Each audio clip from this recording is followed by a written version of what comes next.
Hello, it's Ren of Taurus Rising, back with you again for our weekly wellness reading with tarot. And we are going to be continuing our Fool's Journey series. So just a little recap. The Fool's Journey is sort of a way to conceptualize like going through life cycles using the major arcana cards. So it's like everyone has their own unique journey. And there's also some universal experiences that we all have.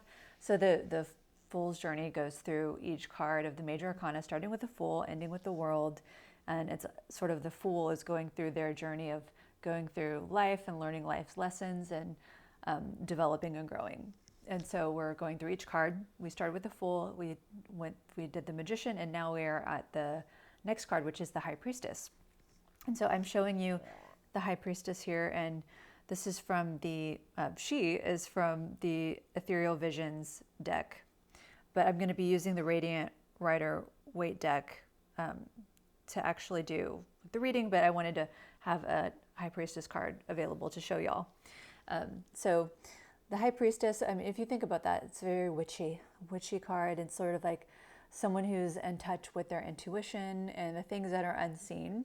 So I'm really just going to highlight a couple of key words to keep myself on track. So when you think of the High Priestess, think intuition, the things that are, subconscious, things that aren't like necessarily in the tangible world. So yeah, just like intuition, sometimes you get an intuitive hit and it doesn't make sense, but you follow it and then you were right, or there was some sort of synchronicity that led to that. So kind of that sixth sense that we all have, that intuition, that gut, and like the things unseen in this world, the things that are untangible. So keywords that I'm highlighting are intuition, and the subconscious, and then maybe even the esoteric, we might think that. So those are sort of the energies of this card. And today we're asking the tarot, how or where in my life do I need High Priestess energy? So that's the question we're asking. All right, that being said, we'll go ahead and shuffle the cards. And just a reminder, this is a collective reading, not an individual reading, so it may not all resonate. So where in our lives, I'll just speak in collective words, do we need the High Priestess energy? Okay, I'm feeling called towards this card here. We're going to pull one card and then maybe as we go, kind of maybe pull another one. I've got the King of Pentacles reversed.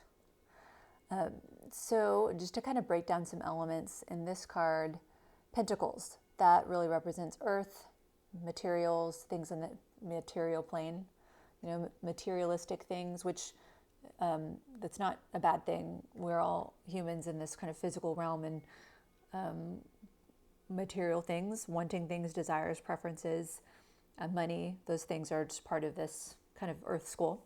So kind of around finances, as you can see, this, we'll just say person, just talk more vaguely and non-gendered, is very abundant with just things. There's grapes, like the robe is decorated with beautiful grapes. When I think of grapes, I think of definitely abundance and like crops, and also like finer things like fine wine, those things. So luxury, material things, luxury, senses. Like I also think of the sign of Taurus because it's an earth sign, which is really in tune with the material plane and beauty and luxuries. Taurus is ruled by Venus, so that's beauty and the things that are beautiful and sensual. So as you can see in the background, there's like a castle. So just abundance and material things. So, and then also it is a king, so there's sort of like a masculine doing energy. When I say that, it's more about action versus receiving. And so what I'm really getting from this card is, just focusing on the material plane. So where do we need the High Priestess energy, perhaps in your finances. Maybe when it comes to spending and money versus like trying to follow a template or what you think you should do, perhaps maybe being more in tune with like what feels aligned for you. Some outside resources I'm thinking of are like Ramit Sethi. He's like a finance person. And he talks about conscious spending. Also Dow Janes, they're a great resource too. They talk about aligned spending versus budgets and things that, trying to like force solutions and try to fit your unique financial situation in some sort of template, more rather falling into something that works for you and flexibility, and versus trying to spreadsheet everything, maybe using a spreadsheet, but not being so rigid. So what I'm hearing is more of an intuitive and gut and leaning into what feels aligned for you when it comes to your finances and material things. Like maybe you're trying to make a big decision like buying a home. Do you really want to buy a home, or would you prefer to put that off and prioritize other spending, things like that? So really thinking about and tuning in with yourself and your gut around your material world, your finances, your possessions. Maybe there's things you've been holding on to that you really just need to take to Goodwill or sell, or maybe you need to downsize, or maybe you've been playing small and you really want something more, but you've been putting it off because you feel like it's not responsible. Maybe it's not irresponsible. Maybe that's a story you're telling yourself. So getting in tune with yourself and what feels good for you, and tuning into what, like I think I've referenced to be magnetic before. They talk about pings. So following your intuition and pings around like actions that may not make complete sense, but they lead to something that actually does make sense and is aligned for you. So to recap so far, like using your intuition in terms of your physical world, be that finances or possessions, like tuning into what is truly aligned and feels like good for you, and feels like in tune with your highest good. And also maybe trusting too, like trusting that there's more out there for you than, like maybe you're feeling stuck in the material world. Like maybe you feel like you've hit a wall and you don't know how you're going to get out of debt or something like that. Also maybe trusting that you've done everything you can, and trusting that there's something more out there that you just haven't found yet. So trusting the unknown, that there's more than you can see going on in the background. Who knows, maybe a huge opportunity is coming up for you that is the answer that you need. So yeah, letting your intuition guide your finances and your material kind of decisions that you're making. So that's our main card. But I think we have time to do another one. So what else do we need to know, Tarot? What else do we need to know in this reading? So what I'm going to do is I'm going to put all the cards together and then pull the card from the bottom. I really like doing that. All right.